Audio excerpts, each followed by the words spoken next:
जय श्री कृष्ण। आदरणीय गुरुदेव को वंदन करते हुए आज हम बात कर रहे हैं तीसरे एपिसोड में भगवत रहस्य, जिसमें कि भगवान श्री कृष्ण और उद्धव जी आपस में चर्चा कर रहे हैं और भगवान ने जानकारी उद्धव जी को दी है। आगे उसी विषय पर बात करते हैं। फिर उद्धव जी ने अपने शब्दों के अर्थ की व्याख्या पूछी तो भगवान ने कहा कि मुझी में बुद्धि की स्थापना शम है और इंद्रियों को वश में करना दम है। किसी भी प्राणी को द्रोह ना करना दान है। जगत में किसी भी जीव की प्रति कुभाव ना रखना और सद्भाव रखना सबसे बड़ा दान है। भूत द्रोह का त्याग दान है। चेतन और जड़ किसी से भी द्रोह ना करो, सबको समान भाव से देखो। सभी कामनाओं का त्याग तप है। काम सुख का विचार तक ना रखने वाला सबसे बड़ा तपस्वी है। वासना और स्वभाव को जीतना शौर्य है। ब्रह्मचर्य का विचार करना श्रेष्ठ और सत्य है। धर्म ही सर्वोत्तम धन है। मेरी भक्ति प्राप्त करना ही सर्वोत्तम लाभ है। बंधन और मोक्ष के तत्व का ज्ञाता ही पंडित है और ग्रंथों में लिखे हुए सिद्धांत को जीवन में उतार कर भक्तिमय जीवन जीने वाला उत्तम ज्ञानी है। देह को ही आत्मा मानकर देह में अहम बुद्धि रखने वाला महामूर्ख है। सद्गुणों से संपन्न धनवान और असंतुष्टि व्यक्ति दरिद्र है।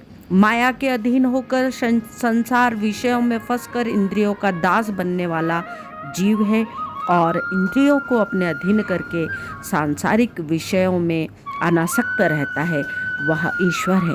न केवल बाहर अपितु भीतर के शत्रुओं का नाश करने वाला जितेंद्रिय ही सच्चा वीर है, जो निंदा से लेश मात्र भी प्रभावित नहीं होता, वही सच्चा भक्त है। उद्धव, मनुष्य के कल्याण के लिए मैंने 3 उपाय बताए हैं: ज्ञान योग, निष्काम कर्म योग और भक्ति योग। मनुष्य शरीर ज्ञान भक्ति प्राप्त करने का साधन है, अतः श्रेष्ठ है। वह मनुष्य शरीर उत्तम नौका के समान है, सभी फलों का मूल है, करोड़ों उपायों से भी अलाभ्य है, फिर भी देव योग से मिल पाया है। गुरु रूपी का सदुपयोग ना कर भव सागर पार करने का प्रयत्न ना करें तो वह मनुष्य स्वयं अपना ही नाश करता आत्मघाती है।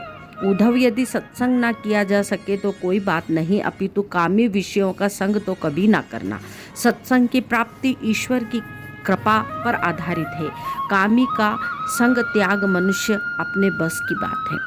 मनुष्य केवल प्रभु को ही दो, किसी स्त्री पुरुष या रिश्तेदार को नहीं। हे उद्धव, तुम अपना मन मुझ में ही देना, तुम्हारा धन नहीं मन ही मांगता हूँ।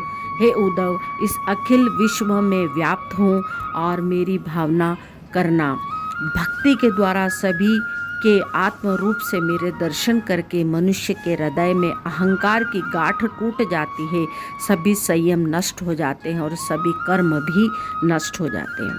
हे उद्धव, किसी की प्रशंसा से प्रसन्न ना होना और किसी की निंदा से अप्रसन्न भी ना होना, स्तुति और निंदा एक समान मानना।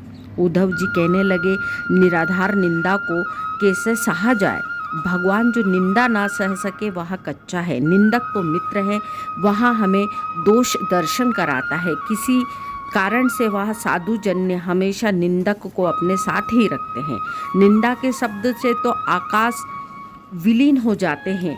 फिर भगवान ने उद्धव को भिक्षु गीता का उपदेश दिया कि सुख दुख तो मन की कल्पना है।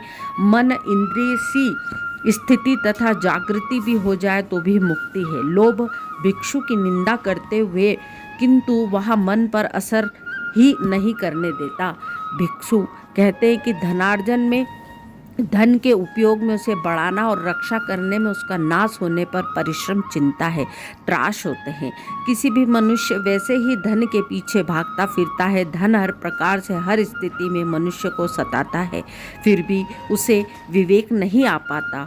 पूर्वा उर्वशी को दृष्टांत के द्वारा भी यही बताया गया कि स्त्री के सतत संग से पुरुष की दशा कैसी होती है।